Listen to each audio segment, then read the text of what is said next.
Mamleketibizde kırдар öte oor. Çoңдорубуз birinin ayıbın biri açıp körө alбастык, içi tarlık көбөйдү. Elibиz özünün arabasını özü tartып ele kele жатат.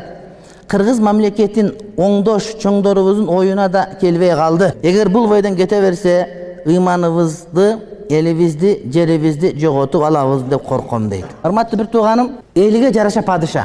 Кудайдын сүннөтү ушундай. Биз жакшы падыша кааласак, жакшы болуш керек өзүбүздөн. Карап көрсөңөр падышаларыбыз дагы бизге жараша кетип атат.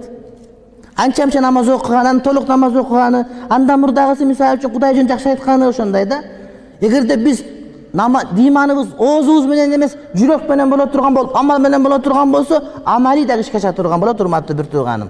Биз канчалык көтөрүлсөк, ошого жараша падыша келе берет да. Ошо аракет кылайлык, ар ким өзү оңдон аракет кылайлык, иншалла Кудай таала биз каалаганды берет иншалла. Жана берип келе жатат ошентип эле.